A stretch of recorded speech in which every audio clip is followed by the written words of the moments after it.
I did it. I got married. Well, to be more accurate, we got married. The wedding's over. That's a relief. It was an awesome day. And now we're starting to kind of just get back into some semblance of order. Now, that's a tough thing to do after being the center of attention for so long to suddenly turn back and kind of just get back into your day-to-day life. This is a good step to kind of getting back. We've gone through all of the leftovers from the wedding. The food that I served at the wedding that we served was barbecue. It was awesome. We had barbecue chicken, we had barbecue ribs, we had barbecue brisket, we had smoked brisket, and we had pulled pork, beans, coleslaw, salad, cornbread. For dessert, pie and ice cream. It was a great meal. Oh my goodness, it was not good for the waistline, but it was very good for the soul, and everybody had such a good time. If you don't mind, I'll start getting dinner ready while we chat. Some really interesting lessons, life lessons, came out of getting married at this age. But I gotta tell you, it was amazing. Being in a room, there was maybe 130 people at our wedding, 145 or 150 by the time the evening was over because people came later. But being in a room where you looked around and every single person in the room you knew, not only do you know, but you care for deeply. That was amazing. Being the center of attention from all those people was something else. And I think a lot of times when you're the center of attention in things, we tend to want to not embrace that we're the center of attention. At least that's the way that I kind of felt about it. But here, the outpouring of love towards us was something that you just kind of opened up to and embraced. Shan said the best thing this morning. We were talking about it. And she goes, she felt like the Grinch. She felt like her heart grew 3 times and had room for more as all of this kind of love poured in. So from that perspective, it was just an amazing experience. We've had great response here on the vlog too. People have so much congratulations and best wishes and positive reinforcements that we've received here as well. So overall, you know, my real in-life community and my online community, everybody just really has come together, for me at least, to make this. It was just a great week. It was magical. So I'll give you some highlights. We had it in an old farmer's hall for there's the wedding ring. Yep. From the time Shan walked in till we left, 11 minutes. It was tight, it was compact, we wrote our own vows, it was exactly as we wanted. But from the time that I proposed to Shan, there was one thing I wanted in the ceremony. You know I'm a huge fan of The Princess Bride. And I wanted our wedding to start with Peter Cook's salutation and greeting at the start of the wedding in The Princess Bride. And if you're a fan of the show, you know the scene I'm talking about. And so the person that we had to officiate, which was a friend of ours, she didn't feel comfortable doing the comedy bit. But my son stepped up to the plate, and he definitely wanted to do it. And he absolutely nailed it. Let me show you. Marriage.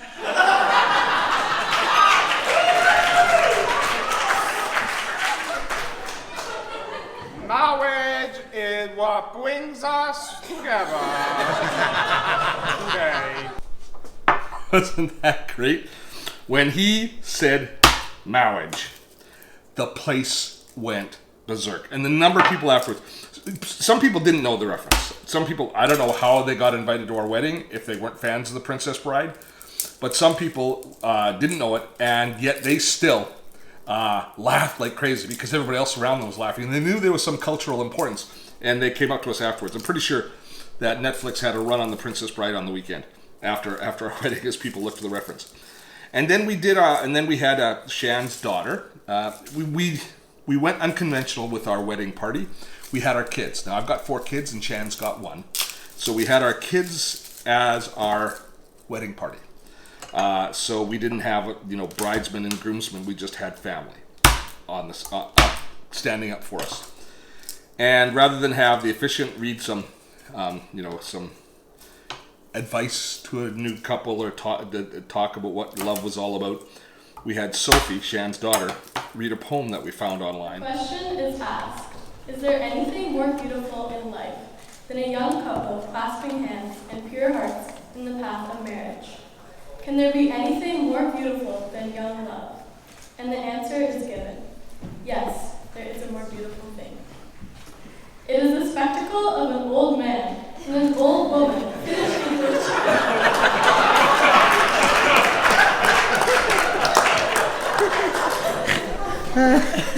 together on that path. Their hands are gnarled, but so fast. So Sophie embraced delivering that. She was very nervous beforehand, so all credit to her for stepping up. She was so calm, and she delivered the content great. She delivered it great, and it spoke to Shan in my heart. It was awesome, and everybody, again, loved it. They liked the fact that we interspersed humor, obviously, as the kind of the emotions built. We always broke it with a little bit of humor, so it kind of worked from a flow perspective like that. I'm always interested in the theater of whatever it is I'm doing, including the wedding. I can't step away from that, and so. It was. I wanted the vows to be something people remember. I didn't want it to blend in with every other wedding that we've attended. I want it to be unique. If I ever attend your wedding, I want to be able to remember your personality and the uniqueness of you in the vows as you deliver them. That's what we went for, and I think that's what we got. When we first met, I was perplexed at how someone so caring, witty, so generous, so beautiful, both inside and out, could possibly be unattached. I understand now.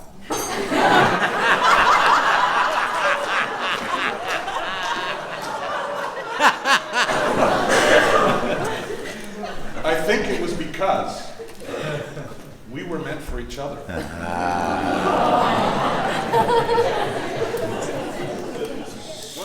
I'll always remember how I felt as Shan read her vows, and put the ring on my finger, and as I read my vows and put my ring on her finger. It was far more emotional than I thought I'd be. Just felt, I don't think I've ever had an evening that I didn't really want to end. And I know that sounds hackneyed and cliched, but I just felt that way. And it was all I'd hoped, and a whole lot more. So after the wedding, we're sitting here in the house. My middle daughter, Melissa, said she used the term, something that I guess I'd heard before, but I hadn't really thought much about, the language of love. How we express love to each other, or how we receive love. She kind of pondered how Shan and I express and receive love. And I go, I don't actually know. I mean, I don't know what my language of love is. And there are these tests.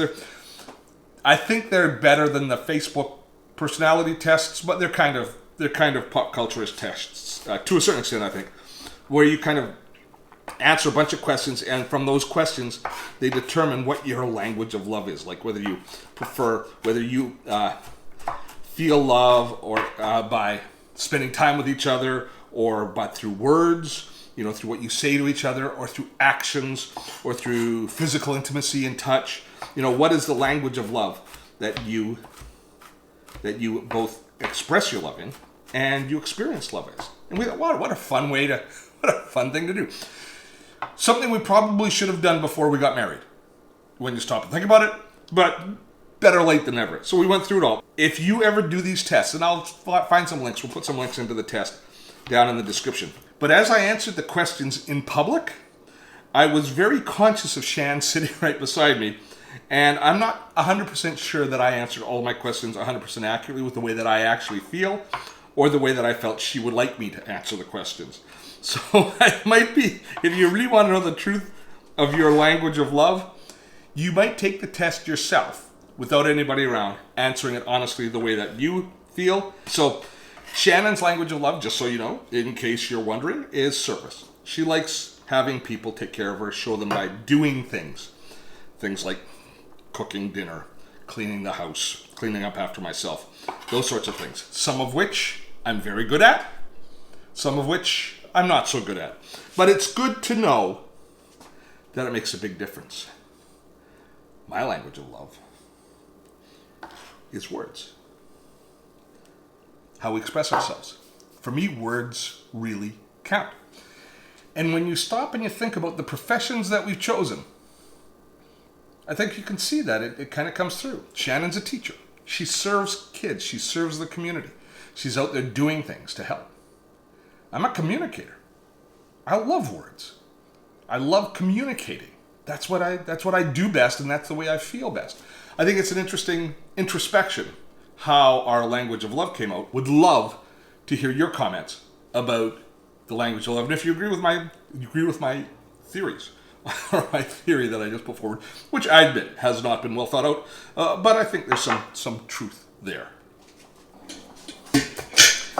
So last time I did a vlog while cooking, you all asked me what was it I was cooking. I can't remember what I was cooking that time, but I'm cooking chili. Just so you know.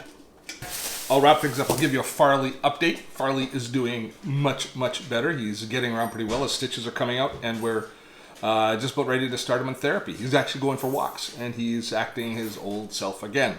So that's it.